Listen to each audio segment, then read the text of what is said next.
જામનગરમાં આયોજિત ત્રિદિવસીય સશક્ત નારી મેળાનો આજે ભવ્ય શુભારંભ થયો છે.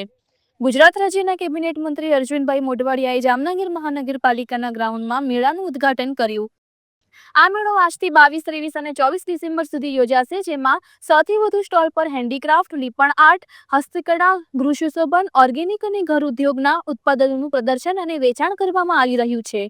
મંત્રી અર્જુનભાઈ મોઢવાડિયાએ જણાવ્યું હતું કે સશક્ત નારી મેળો માત્ર એક કાર્યક્રમ નથી, પરંતુ મહિલાઓના આત્મવિશ્વાસને મજબૂત કરી તેમને આત્મનિર્ભર બનાવવાનો સશક્ત પ્રયાસ છે. મેળામાં પ્રગતિશીલ મહિલાઓને પ્રશસ્તિપત્ર આપી સન્માનિત કરવામાં આવ્યા હતા. ધારાસભ્ય રાઘવજીભાઈ પટેલે પણ જણાવ્યું કે રાજ્ય સરકાર મહિલાઓને આર્થિક અને સામાજિક રીતે સશક્ત બનાવવા માટે સતત પ્રતિબદ્ધ છે.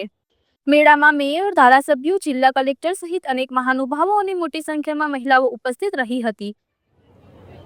આજે જામનગર ખાતે સશક્ત નારી મેળાનું ઉદ્ઘાટન કર્યું અને એમના સ્ટોલો પણ જોયા.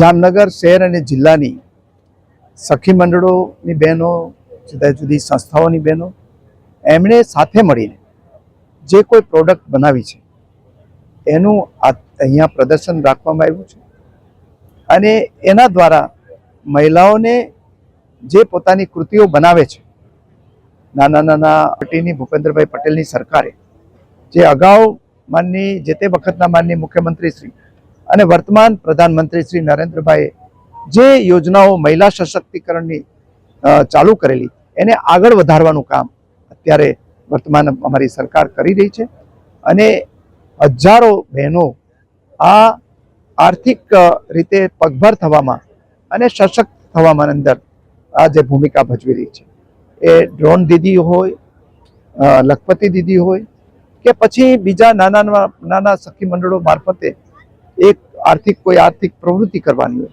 તમામ પ્રવૃત્તિઓની અંદર બહેનો મોટે પાયે ભાગ લઈ રહી છે અને પ્રધાનમંત્રીશ્રીનો જે સંકલ્પ છે 2047માં વિકસિત ભારત બનાવવાનો, એમાં તમામ મહિલા શક્તિ અત્યારે કામે લાગેલી છે.